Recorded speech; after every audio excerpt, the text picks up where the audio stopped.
अपराधियों और माफियाओं के द्वारा ही चलाए जा रहे हैं। तो इससे ये समझ में आता है कि अपराधी माने बेखौफ होकर के अपराध कर रहे हैं। जब पुलिस के सामने हत्या होती है और पुलिस मुखदर्शक बनी रही। देखिए, लॉ एंड ऑर्डर तो झारखंड में बुरी तरह से ध्वस्त हो चुका है कि अपराधी इतनी मजबूत थे कि पुलिस कुछ नहीं कर पाई। अब तो लगता है झारखंड में हेमंत सोरेन की सरकार नहीं चल रही है, यहाँ तो अपराधियों के और माफियाओं की सरकार चल रही है। तो फिर हम ऐसी पुलिस से कैसी उम्मीद कर सकते हैं वो निष्पक्ष जांच होगी। झारखंड बीजेपी प्रदेश कार्यालय में लगभग 2 घंटे जो है कोर कमेटी की बैठक चली। कोर कमेटी की बैठक में कई चर्चा तो हुई ही, लेकिन हमारे साथ नेता प्रतिपक्ष बाबूलाल मरांडी सर हैं। सर, कोर कमेटी की बैठक हुई, हालांकि इस विषय पर नहीं जाते हुए लॉ एंड ऑर्डर को लेकर के आप लोग लगातार सवाल उठा रहे हैं, क्या कहेंगे? कई पत्राचार भी आप करते रहते हैं। देखिए, लॉ एंड ऑर्डर तो झारखंड में बुरी तरह से ध्वस्त हो चुका है। अगर हम ये कहें कि झारखंड प्रदेश में सरकार अपराधियों और माफियाओं के द्वारा ही चलाए जा रहे हैं, सरकार लाचार दिख रही है, सरकार बेबस दिख रही है। पिछले दिनों जिस प्रकार से जमशेदपुर में जो घटना घटी, हत्या हुई पुलिस के सामने, और पुलिस मुखदर्शक बनी रही,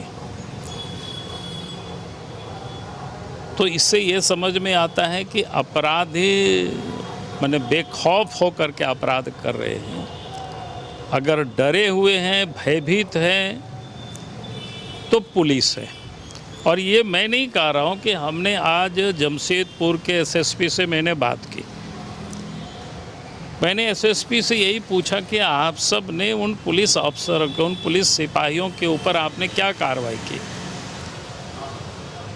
जब पुलिस के सामने हत्या होती है और पुलिस मुखदर्शक बनी रही, तो एसएसपी का उत्तर था और उसका जवाब ये था कि अपराधी इतनी मजबूत थे कि पुलिस कुछ नहीं कर पाई।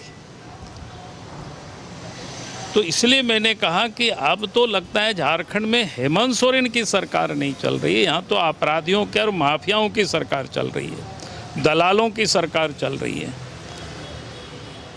और अभी तक उन पुलिस अफसरों के ऊपर, जिन लोगों के सामने हत्या हुई है, उन लोगों के ऊपर पुलिस ने कोई एफआईआर ही नहीं की है, एफआईआर ही दर्ज नहीं की है। कायदे से तो सबसे पहले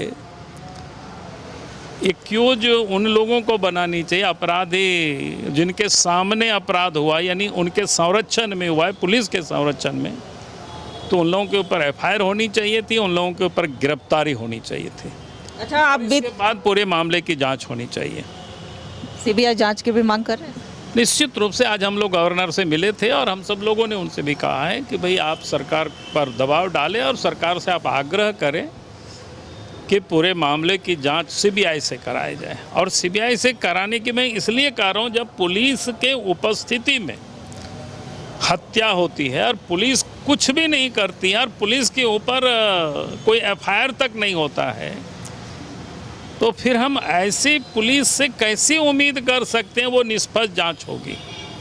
और इसीलिए हम लोगों ने कहा कि भाई आप पूरे मामले की जांच सीबीआई से कराया जाए। आज तो जिनकी हत्या हुई हेमंत सोरेन, उनके पिताजी भी साथ में उपस्थित थे और उनके पिताजी की ही ये मांग है, हम लोग तो उनके साथ थे कि पूरे मेरे बेटे की हत्या की सीबीआई जांच होनी चाहिए। सरकार को बिना विलंब किए ही उसको जांच होनी चाहिए।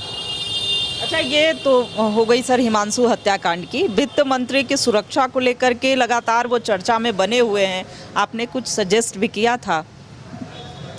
नहीं, हमने तो जो सजेशन दिया है वित्त मंत्री जी को, भाई अपनी सुरक्षा की वो खुद को चिंता करनी चाहिए, हेमंत सोरेन के ऊपर वो भरोसा नहीं करे। जिस प्रकार से उन्होंने कहा कि पुलिस के अगर उपस्थिति में हत्या होती है तो फिर आप किनके ऊपर भरोसा कर सकते हैं।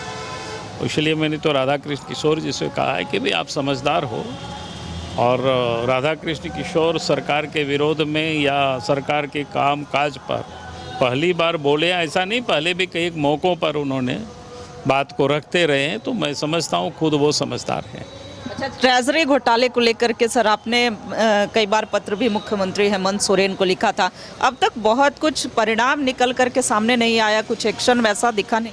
देखिए परिणाम आएगा भी नहीं, क्योंकि झारखंड में जितनी भी गड़बड़ी हो रही है कहीं ना कहीं सत्ता के शीर्ष पर बैठे हुए लोग उसमें इन्वॉल्व हैं, और ऐसे अपराधियों को, चाहे वो आर्थिक अपराध करता हो चाहे कोई भी अपराध करता हो, उसका संरक्षण सरकार से मिलता हो।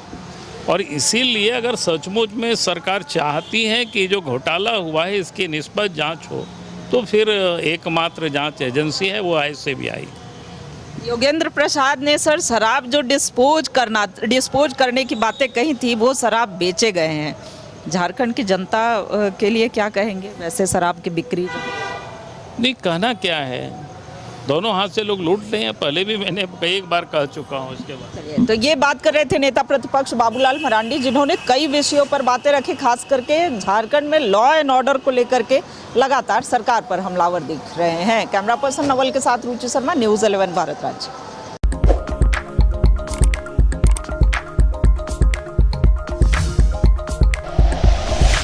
Like and share videos, subscribe करें हमारा चैनल और प्रेस करें बेल आइकॉन। न्यूज़ 11 भारत, सच है तो दिखेगा।